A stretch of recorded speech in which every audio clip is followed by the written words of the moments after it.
नहीं थी, भगवान उसके द्वार में जरूर गए। ज्यादातर स्थितियां ऐसी होती हैं कि भक्त ही भगवान के द्वार में जाता है, लेकिन कुछ स्थितियां ऐसी हैं जहां पर स्वयं भगवान भक्त को दर्शन देने के लिए गए। आश्रम एक दीख मग माही, खग मृग जीव जंतु तहे नाही। प्रभु राम ने रास्ते में एक आश्रम देखा।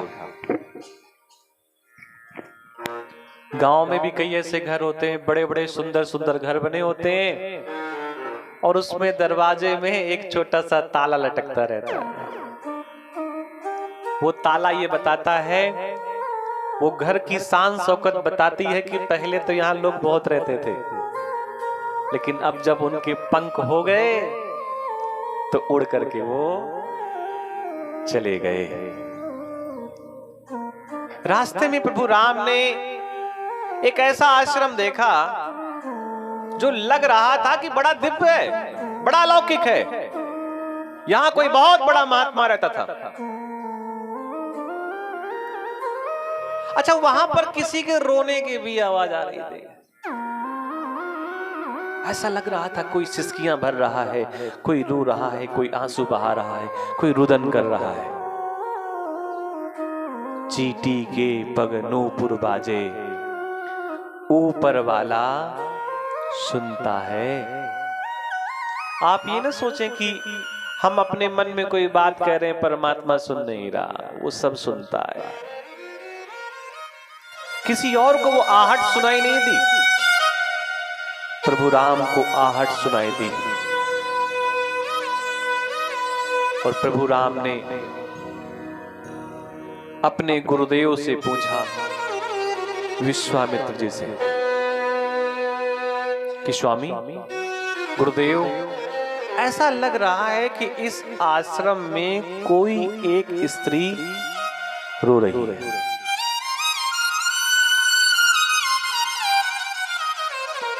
मैं देख नहीं पा रहा हूं। पूछा मुनि शिला प्रभु देखी, सकल कथा मुनि कहा विसेखी। एक शिला देखी, एक पत्थर की ऐसी प्रतिमा जो रुदन कर रही थी, रो रही थी। गौतम नारी श्राप बस, गौतम नारी श्राप बस, उपल देह धरि धी। चरण कमल रज चाहती, कृपा करो रघुवीर। गौतम नारी श्राप बस।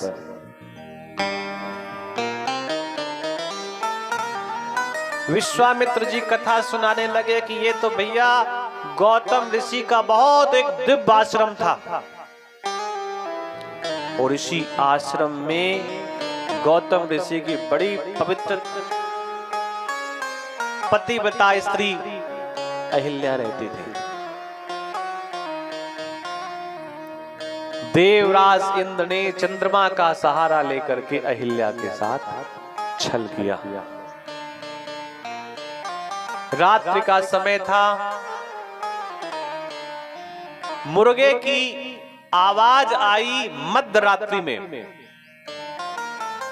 तो गौतम जी को ऐसा लगा कि प्रातःकाल हो गई। पहले मुर्गे ही जगाया करते थे, और वो अपने आश्रम से निकल करके गंगा स्नान के लिए चल पड़े। गंगा स्नान में नियम होता है, गंगा भी मध्य रात्रि में विश्राम करती है, नदियां भी सोती हैं, इसीलिए तो मुहूर्त होता है स्नान का, ब्रह्म मुहूर्त का। और पहले ही गौतम जी पहुंच गए। जैसे ही जल में हाथ प्रवेश कराना चाहा, गंगा ने कहा, कौन मध्यरात्रि मुझे जगाने आया है? गौतम जी ने कहा, मां मैं तो रोज आता हूं, कभी आपने प्रश्न नहीं पूछा, आज आपने प्रश्न क्यों पूछा? तो गंगा ने कहा, पुत्र वो तो तू ब्रह्मवेला में आता है, अभी तो मध्यरात्रि है, इस समय स्नान करने का क्या विधान है? तो गौतम जी ने कहा, मां प्रातः काल हो गई, लगता है आप भ्रमित हो गई हैं। गंगा ने कहा, पुत्र भ्रमित मैं नहीं, छल तुम्हारे साथ हुआ है। स्नान तो तुम बाद में भी कर लेना, पहले जाओ और अपने घर की स्थिति को संभालो। गौतम ऋषि उल्टे पांव आए और गौतम की ही शक्ल वाला एक पुरुष गौतम की कुटिया से बाहर निकल रहा था। और जब उसने देखा कि गौतम जी आ रहे हैं तो चुपके से झाड़ियों में छिपने लगा। संत महात्मा की नजरों से भैया छिप नहीं सकते। और गौतम जी ने इंद्र को तो श्राप दिया ही, अपनी पत्नी से भी पूछा कि देवी मेरे मन में तो कभी कोई किसी प्रकार की कामना रहती नहीं, तो तुझे ये एहसास नहीं हुआ कि कौन स्पर्श कर रहा है, कौन छू रहा है? और तू पत्थर के जैसी बनी बैठी रही, तू बिल्कुल भी हिली डुली नहीं, तू मुझे समझ नहीं पाई, मेरे निकट इतने लंबे समय तक रही, लेकिन फिर भी पत्थर की जैसी प्रतिमा बनी बैठी रही। अगर तुझे ऐसे ही बैठना था तो जा पत्थर की हो जा। और वही गौतम ऋषि की पत्नी माता अहिल्या वहीं पर पत्थर की बन गई। गौतम ऋषि को कभी जीवन में क्रोध नहीं आया था। अपने पति की आंखों में पहली बार माता अहिल्या ने क्रोध को देखा। कोई और स्त्री होती तो उसी समय झगड़ा करने लगती, लेकिन माता अहिल्या ने किसी प्रकार का झगड़ा नहीं किया, विवाद नहीं किया। और जब माता अहिल्या को यह एहसास हो गया कि मेरे पति का क्रोध अब शांत हो गया है, तब धीरे से अपने पति के चरणों में बैठ करके माता अहिल्या ने कहा, स्वामी इतना बड़ा आरोप लगा करके जा रहे हैं। चोरी का आरोप तो भैया कुछ दिन बाद धुल जाता है, अब शब्दों का आरोप तो भैया कुछ दिन बाद मिट जाता है, लेकिन चरित्रहीनता का आरोप तो कभी नहीं मिटता। स्वामी कभी आपको जीवन में क्रोध नहीं आया, और आज जब क्रोध आया तो आपने हमें चरित्रहीन बता दिया। इतना बड़ा आरोप लगा करके जा रहे हैं स्वामी। गौतम ऋषि ने एक बात और कही, देवी तू भले ही पत्थर की रहे, लेकिन जब बरसात होगी तो तुझे ठंडक का एहसास होगा। होगी तू पत्थर की, लेकिन एहसास तुझे ठंडक का होगा। जब धूप पड़ेगी तो तुझे धूप लगेगी, कोई छाया के लिए यहाँ पर नहीं होगा। और जब सर्दी का मौसम आएगा तो तू सिकुड़ती रहेगी, ठुठुरती रहेगी, रोती रहेगी, बिलखती रहेगी, कोई एक चादर तेरे ऊपर डालने के लिए नहीं आएगा। अपने पति के पैरों पे गिर पड़ी कि स्वामी अपराध तो मुझसे हो गया, और मेरे अपराध का इतना बड़ा दंड, इसका कुछ निवारण तो बताते जाओ। अरे कोई ऐसा तो साबुन दे दो जिससे ये कलंक साफ हो जाए। गौतम ने कहा, देवी क्रोध के वशीभूत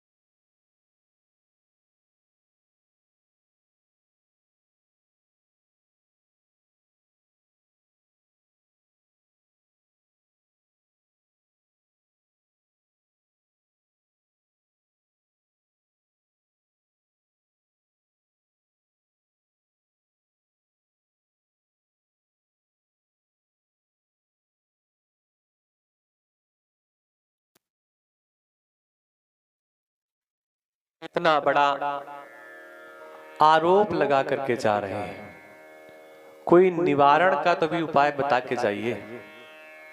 गौतम जी ने कहा, देवी क्रोध के वशीभूत होकर के मैंने बड़े कठोर वचन बोल दिए, और किसी साधारण साबुन से तो ये कलंक मिटने वाला नहीं है।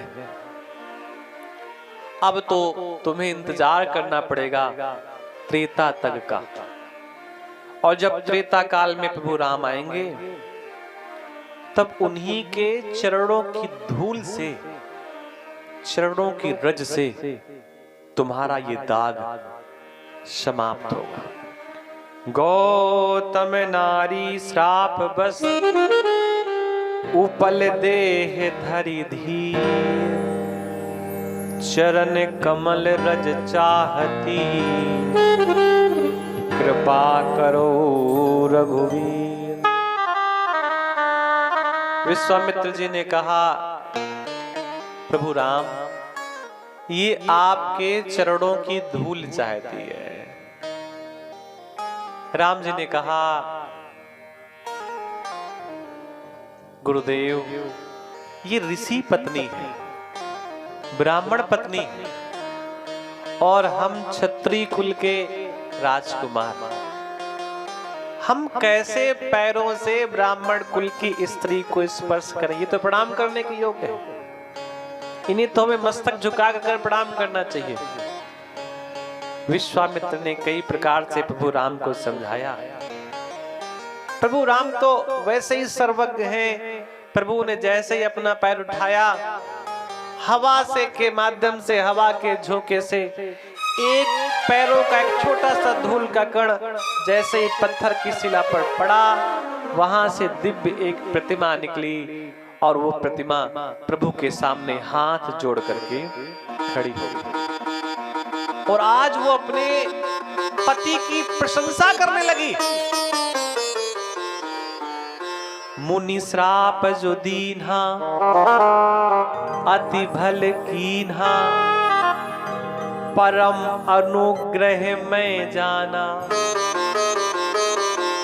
उस समय तो वो बड़ी क्रोधित हुई थी, लेकिन वो आज कह रही है कि अगर मुनिवर ने मुझे श्राप दिया तो मेरा बहुत भला किया। देखियो भरी लोचन हरि भव मोचन, इहि लाभ शंकर जाना। ये जो लाभ मुझे मिल रहा है आंखों के दर्शन का, ये लाभ केवल और केवल शंकर जानते हैं। प्रभु राम की सूरत जिनके हृदय में पूरी की पूरी समाई है, वो कौन है? शिव। तो कह रही कि जो मैं दर्शन कर रही हूं, इस दर्शन का लाभ तो भैया